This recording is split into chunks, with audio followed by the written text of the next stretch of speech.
د شپې داستان.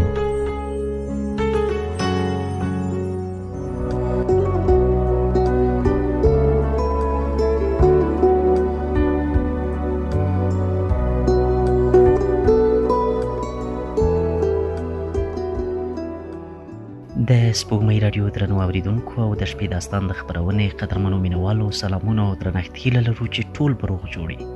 د شپې داستان په دې خپرونه کې درته د سپین داړي ناول یوه بله برخه وړاندې کوو. هیله من یو تر پایه راسره پاتې شئ.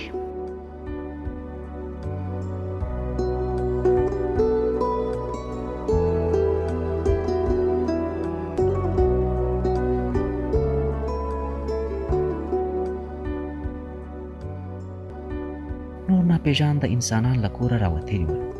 ځینې یې له ځینو نورو څخه د درنښت په دود لږ لرې ولاړل، خو دوو ښځو د هماغې لومړنۍ ښځې دښمنانه کړنه تکرار کړه او د بادار تر غاړه یې لاسونه ورتاو کړل.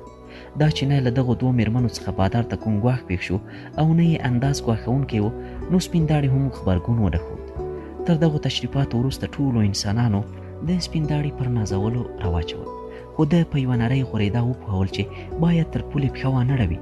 بادار یې هم تسلۍ ته راودانګل او په سر یې کرار د مهربانۍ لاس ورتېر کړ. انسانان ماڼۍ ته پر پورته شویو زینو وختل او کور ته ننوتل. یوې مېرمنې د کولي تر غاړه لاسونه ورتاو کړي ول او په مهربانۍ یې د ارامولو کوښښ کوه، مګر پر هغې یې اغېز نه درلود او یو تور غورا یې ختله. کولي د بادارانو لخوا کور ته د دغه وحشي لیوه راننه د خپل قوم سپکاوی وباله. د زړه په ژورو کې یې دغه ګناه پر هغوی ورواړوله. د کور د څښتن ښکاري سپی ډیک هم د زینو په سر کې غځېدلی پروت و او کله چې سپین داړی له خپل بادار سره هلته تیر شو، ده پرې ور بړچ وهل. سکاټ د یوې خونې دروازه پرانیسته، سپین داړي ته یې مخ کړ او ویې ویل: راځه زما ګران شرموښه، اول ته ننوځه. سپین داړی په داسې حال کې چې ډیک یې تر څار لاندې نیولی و، خو ببره لکۍ ګام او ناز او نخرو خونې ته ننوت. اندېښمن و چې حسینه یو ځل بیا د بغل لخوا ناڅاپي برید پرې وکړي. دغه راز یې دننه په کور کې هم د بل هر خطر لپاره بشپړ چمتووالی درلود. په خونه کې کوم ګواښونکی ویرونکی شی ونه لیدل شو. هیڅ پیښه ونه شوه. په پوره ځیرتیا یې شاوخوا څار وکړ. وروسته له خوښیه وکړنجېد او د خپل څښتن پښو کې وغځېد، لیکن غوږونه یې تل څک او د پټو خطرونو په څار ول. څه خبر و چې د هغې ښکلې ماڼۍ تر هغه لوړ او پراخ چت لاندې چې د یوې لویې لومې په شان یې پر سر راخپور و، څه ویرونکي خطرونه ورته په تمه ول. د سپین داړي نه یوازې دا چې ذاتاً له بېلابېلو خلکو او شیانو سره د روږدېدو وړتیا لرله، بلکې د دغه کار اړتیا یې هم احساسوله. ډېر ژر یې په سیرویستا کې چې د بادار د پلار قاضي سکاټ قلمرو و، له ټولو سره ځان بلد کړ. ډیک ښکاري سپی تر څو بریدونو او منډو رامنډو وروسته د خپلو څښتنانو په امر د سپین داړي زغملو ته غاړه کېښوده. آن له هغه سره انډیوالۍ ته تیار و، خو سپین داړي د خپل نسل له هیڅ غړي سره ملګرتیا نه منله. تل یې د هغوی له ډلې څخه د باندې ژوند کړی و او اوس یې هم غوښتل همداسې ووسي. د ډیک لخوا د یارۍ هیڅ وړاندیز او حسن نیت ته یې لبیک ونه وایه او پرله پسې یې رد کړل. ډیک هم اخر ورته شا کړه او سپک یې واچو. خو د کولی چلند بیا داسې نه و. هغه سره له دې چې د بادارانو په امر کور کې د سپین داړي زغملو ته مجبور و، بیا یې هم یو مخ لاس نشوی ځنې اخیستلی.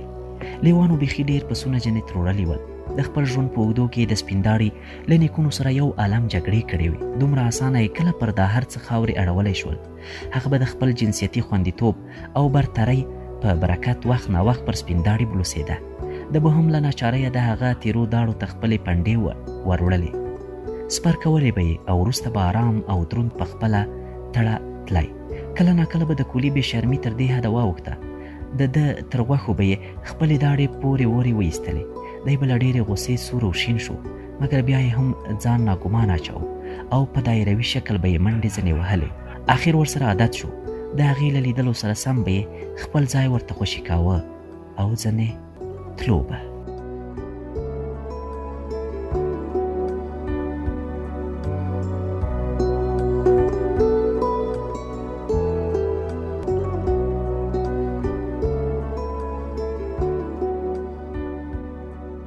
په خپل ژوند کې ډېر له عبرته ډک څیزونه لرل. دلته د ژوند ځینې اړخونه د وحشت تر هغه یو څه ستونزمنه او پیچلي ول. اوسنی مالک هم د ګریبریو په شان کورنۍ درلوده چې په خوراک، پوشاک او کور ورسره شریکه وه او باید خپله د ده غوندې درنښت یې کېدی. د دې کورنۍ د غړو شمېر د بیور تر هغې زیات و. بادار یې د هغې مور و پلار، دوې امهګانې، مېرمنه یې الیس او دوې وړې لوڼې، یوه 4 او بله 6 کلنه. دا د سکاټ کورنۍ وه.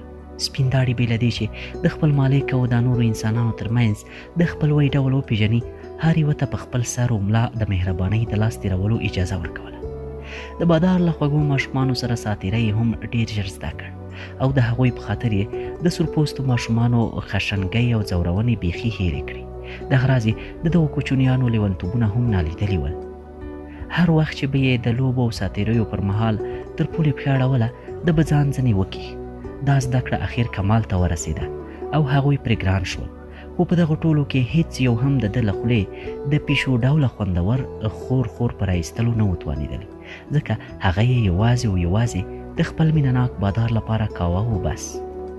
له مزدورانو سره یې چلند باید بل ډول وای. دا چې هغوی هم د بادار له کورنۍ سره تړلي ول، نو د زغمل او کار یې نه پې درلود. دوی هم لکه په کلونډای کې مټ د دې کورنۍ د پخلي، لوښو پریولو او نورو کارونه کول، خو دوی ته بیا هیڅ کله د ورنږدې کېدو او پر سر و ملا د لاس تېرولو اجازه نه ورکوله. د مینهناک بادار قلمرو یې د کوره د باندې هم غځېدلی او ښه سم پراخ و، مګر دومره غټ هم نه چې هیڅ د بې حساب نه کوي. د دغه قلمرو پر چار چاپېر رسۍ راتاو شوې وه. د رسۍ شاته بیا د نورو انسانانو ملکیتونه پراته ول. په وحشت کې له انسان سره اوسېدونکی یوازینی اهلي حیوان سپی و او نورو ټولو ژویو په دښتو کې ژوند کاوه. سپیان پر دغو حیواناتو د برلاسه کېدو په صورت کې د هغوی قانوني خاوندان وه. سپین داړي د همدې قانون پر بنسټ هر هغه ژوندی سری شی سره شلولی او خوړلی و چې لاس یې پرې بر شوی و. هېڅکله یې هم داسې نه و انګېرلی چې په سویلي سیمو کې به کیسه بل ډول وي. یو ورځ لمر خاته مهال بې هدفه هخوا دېخوا وګرځېد چې یو دم یې پر یوه چرګوړي سترګې ولګېدې. هغه د چرګانو له کروندې څخه د کور انګړ ته راغلی و. د سترګو په رپ کې ونیو. هغه خوار له ویرې لاس او پښې ووهلې، خو ګټه یې ونه کړه او نوشي جان یې کړ. د چرګوړي غوښه د دانو د پرېمانۍ له برکته ډېره چاغه او خوږه وه. په وینو د سرو شونډو تر څټلو وروسته یې سر خلاص شو چې یوه عالي مړۍ یې وهلې او تر اوسه یې د دې خوندور خواړه نه دي خوړلي. ماسپښین مهال بیا بختیاري وکړه او غوجلې ته نږدې پر خوراک بوخت یو بل چرګوړی وموند. یوه اسوان ورمنډه کړه چې ځینې خلاص یې کړي.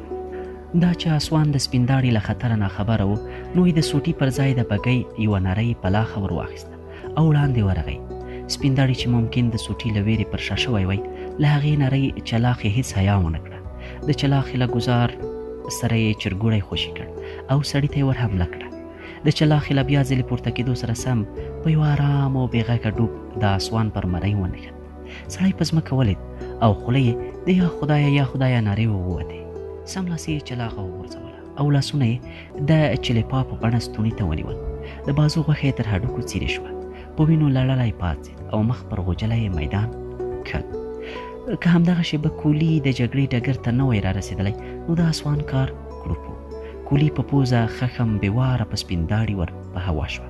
څرګنده شوه چې پر دې وحشي لیوه یې بدګماني بې ځایه نه وه او د بادارانو له تېروتنې سره سره یې دغه حدس یو مخ پر ځای ثابت کړی و. زیات شوه چې د وحشت دغه رزیل غدار خپل اصلیت ښودلی او د پلار او نیکه خویونو ته ستون شوی وی.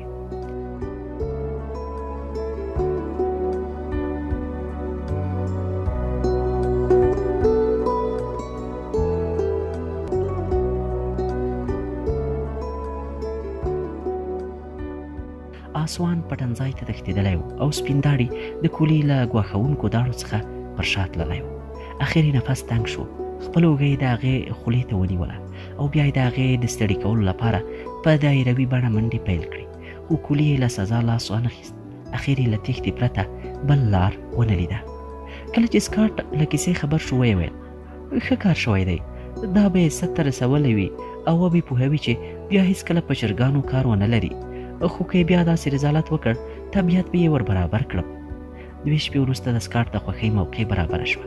سپین داړی انګړ کې ولاړ او له نږدې څخه یې چرګانو ته په ځیر ځیر کتل. د هوا له تیاره کېدو سره جوخ چې چرګان ټولو پر خپلو ځایونو کېناستل، سپین داړی هلته په یوه ولاړ لرګي وخوت او د هغوی د ګوډلې بام ته ور واوښت. هلته پر خاوره وڅکېد او ګوډلې ته ورننوت. په چرګانو شور ماشور او غوغا ګډه شوه. خو نړۍ اموژنه وشوه. سهار چې کله سکاټ له خونې راووت، آسوان د 5 اسیرو چرګانو لاسونه د برنډې په زینو ورته وډلې ول. سکاټ د سپین داړي پر دې شاهکار د حیرانتیا ښودلو په پار یو اوږد شپېلکی ووهه.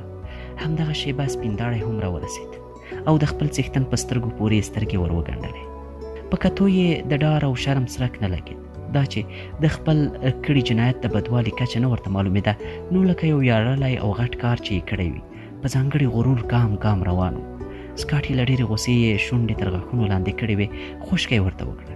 په غږ کې یې غوسه له ورایه اورېدل کېده. وروسته یې کلک تر څټ ونیو. پزه یې د چرګانو لارښوونو ته ورنږدې کړه او یوه درنه څپېړه هم پرې مخ ووهه. پخوا به یې ګریبریو یا هم بیوټي سمیټ په چپلاخه وهه.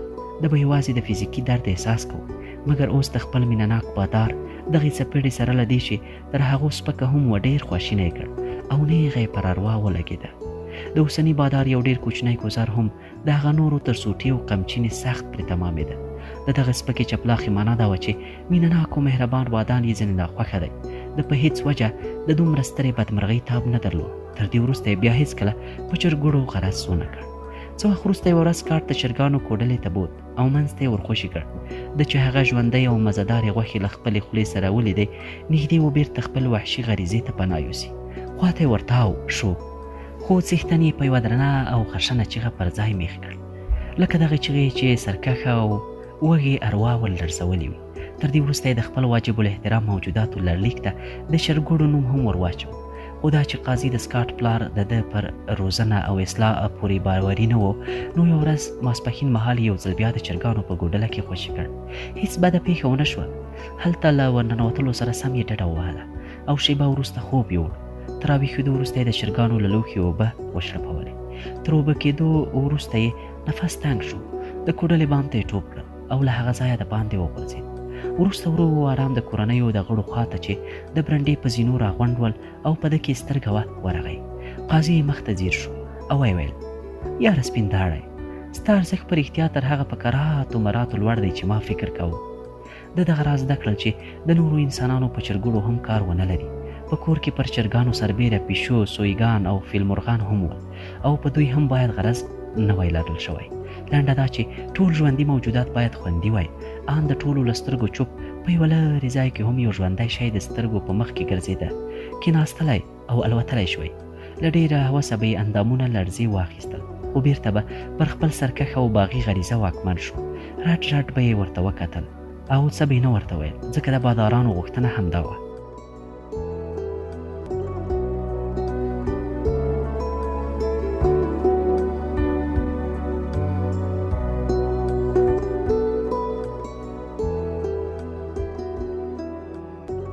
یو ورځ یې له بوټو سره خوا کې ډیک ولید چې سویګی یې را په مخه کړی و او منډې پسې وهلې.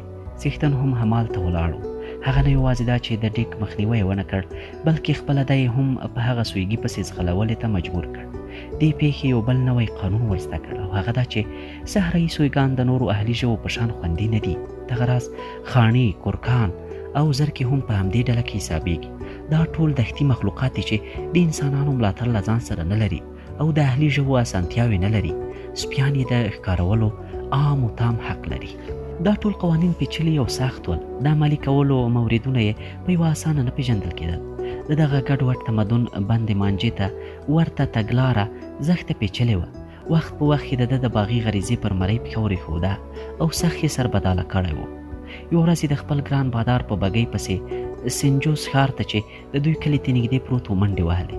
هلته یې د کسابۍ دوکانونه ولیدل چې تک کیسري او په وینو لړلې غوښې پر عام میدان پکې ځړېدې، خو د خولې ورولو حق نه درلود. وګړي به د ده په لیدلو درېدل او په ډېره تلوسه به یې ورته کتل. تر دې لا بده دا چې ان ځینو به یې ده ته لاس وروړ.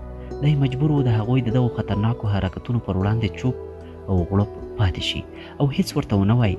پر ده تر لاس تېرولو وروسته به خلک په داسې انداز لکه په خپله دغه زړورتیا چې نازېږي په خپله مخه تلل. پر سیراویستا واټ د اکثرو ماشومانو غټ ساتیری دا و چې سپین داړی هلته د تېرېدو پر وخت په ډبرو وولي سپینداړی پوهېده چې په هغوی پسې د ځغستلو اجازه نه لري، مګر عدالت غوښتونکې اروا یې د هغوی د دغه چلند له امله ځورېده. یوه ورځ یې څښتن له بګۍ څخه راکوزېدو ته اړ شو او په ورسره چخلاخه یې ماشومان ووهل. دغې سزا هغوی د سپینداړي له ویشتلو راوګرځول. سپینداړي پر دې کار په زړه کې ګوړې ماتولې. هلته درې خډل سپیان هم ول چې کار یې د واټونو پر تړلو او میخانو پر دروازو ګرځېدنه وه. د هغوی یوازینۍ دنده دا وه چې د سنجوس پر لار د سپینداړي له لیدلو سره سم پر هغه برید وکړي. سپینداړي به دغه بریدونه زغمل او له ځان سره د هغوی د لرې کولو لپاره به یوازې ورته خورېد. ان چې ژوبل به هم شو، جنګ یې نه کاوه. یو ځل د دغو سپیانو خاوندانو په ډاګه هغوی پرده ورښکارل. سکاټ بګۍ ودروله او پرده یې غږ وکړ: کیش کیش، ور حمله کړه. دی شکمن و. لومړی خپل څښتن او بیا سپیانو ته وکتل. ته وا ډاډه نه و چې سم پوهېدلی که نه. بادار یې یو ځل بیا سر ورته وښوراوه او ویې ویل: هله نو، ور حمله کړه، هله کیش کیش. له دې امر سره سم په دښمنانو کې سرخی شو. چیغې نارې او غوغا پورته شوه. یو تور ناری، غړمبهاری او د غاښونو کړپی خوت. د واټ له پاسه د دوو یو کاټه اوریزو ګرځېده او فضا یې تاریکه کړې وه. څو شېبې نه وې تېرې چې دوه سپیان بې حاله په ځمکه ولوېدل. درېیم یې میدان کښل. په یوه ټوپ د سړک د غاړې تر کټارې واوړ او په کرونده ورګډ شو. سپینداړی په خپلو ګړندیو ګامونو پسې ورمنډه کړه. د سترګو په رپ کې ځان ورساوه او ویې وژه. تر دې سوبې وروسته یې بیا هېڅ سپی مخې ته ونه درېد. د نامه آوازه یې په ټولو شاوخوا پرتو کلیو کې خپره شوه. هر چا ته د خپل سپي د خوندیتوب اندېښنه ورولوېده.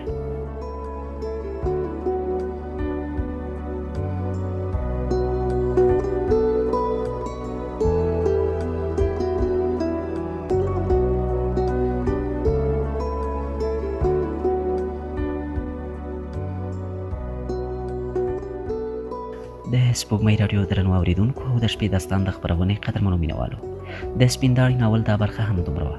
په بله خپرونه کې به د دې ناول یوه بله برخه درته وړاندې کړو. اوس مو الله مل شه، ښې چارې.